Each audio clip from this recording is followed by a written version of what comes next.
Hey folks, buckle up. Tonight we dive straight into one of the most haunting mysteries in aviation history. A man who hijacked a plane, took $200,000, jumped into a stormy night sky, and vanished forever. They call him D.B. Cooper, the parachute ghost.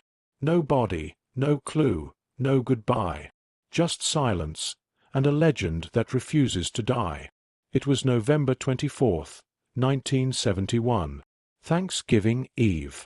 A calm man in a dark business suit walked into Portland International Airport. He carried nothing but a black briefcase, and a quiet confidence that would soon shake the world. He bought a one-way ticket to Seattle under the name Dan Cooper, boarded Flight 305 of Northwest Orient Airlines. He sat near the back, ordered a bourbon and soda, and waited. A few minutes after takeoff, he handed a folded note to a flight attendant. She thought it was his number. He leaned in and whispered, "Miss, you better read that note. I have a bomb." Inside his briefcase, she saw wires and red sticks. Enough to make her believe. The note had clear instructions. He wanted $200,000 in cash and 4 parachutes when they landed in Seattle. The captain relayed the message to air traffic control. Within minutes, the entire FBI was on alert. Banks gathered the cash, and parachutes were rushed to the airport. No one dared take chances. The man seemed calm, polite, but deadly serious. When the plane landed in Seattle, his demands were met exactly as asked. He let all 36 passengers go free, but he kept a few crew members with him. Then, he gave a new order.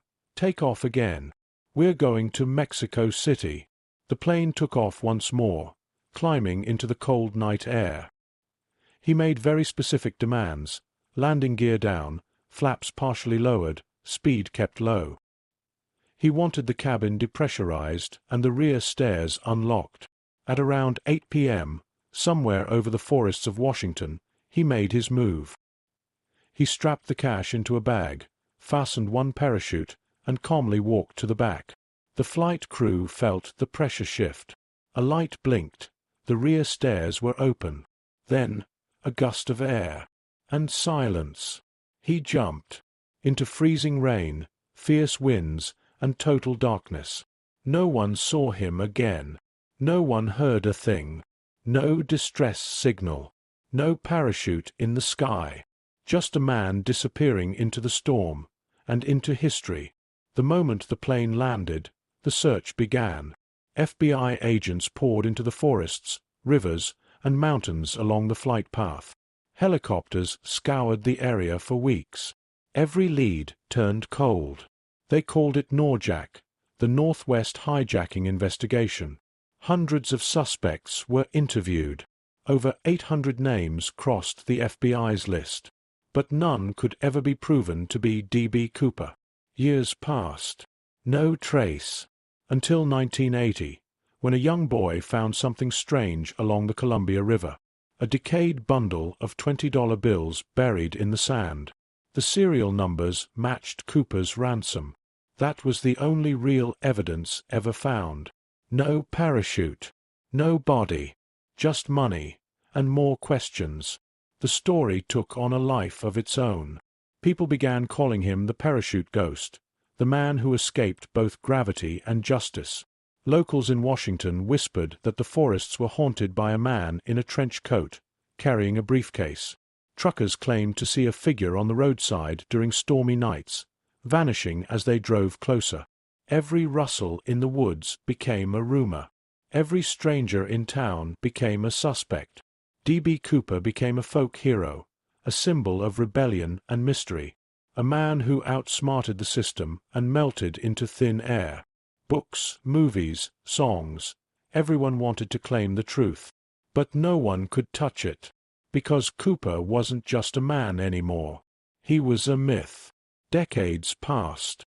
The FBI officially closed the case in 2016, but the ghost refused to stay buried. Recently, something unexpected surfaced. A parachute found in an old storage shed belonging to the family of a man named Richard McCoy Jr. McCoy, interestingly, had hijacked another plane just months after the Cooper case. using nearly identical methods. He demanded money, used parachutes, jumped mid-flight. He was caught, then escaped prison, and later died in a shootout. Many have long suspected McCoy was actually Cooper himself. The newly discovered parachute reignited that theory. If investigators can match the materials or any DNA traces from Cooper's tie left on the plane, the mystery might finally be solved. But skeptics warn, coincidences don't equal proof. The parachute could be unrelated. Still, for true crime fans, this clue brought the ghost back to life. So who was D.B. Cooper, really? And what happened after that jump? Theory 1. He died. The weather was brutal, the drop zone dangerous. He was wearing thin clothes, carrying heavy cash, and had no survival gear. The odds were against him. Theory 2. He survived and vanished. Maybe he landed in a remote area, changed his identity, and lived quietly for decades. Maybe he burned the money. Maybe he buried it.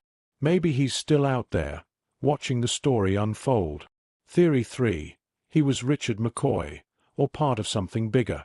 A military insider. An undercover agent. A man with training and a plan far beyond simple robbery. Theory 4. The government knew more than they revealed. Some believe there was a cover-up, that evidence disappeared, or that Cooper's real identity was protected. No matter the theory, one thing's certain. The truth is still hiding somewhere between the clouds and the tree more than 50 years have passed. The name D.B. Cooper still sends a chill through the true crime world. He didn't just steal $200,000. He stole a piece of American legend. A man who walked into an airport and simply disappeared into the sky. Every clue, every rumor, every theory only adds more smoke to the mystery. The parachute ghost remains untouchable, drifting forever between myth and memory. So tell me, did D.B. Cooper survive that jump? Was he a criminal genius or a desperate dreamer? Maybe, just maybe, he's still out there, smiling at how the world remembers him. Because some ghosts don't haunt houses. They haunt history. If you enjoyed this mystery, hit like, share your theory in the comments, and don't forget to subscribe. Who knows what secret sky we'll explore next?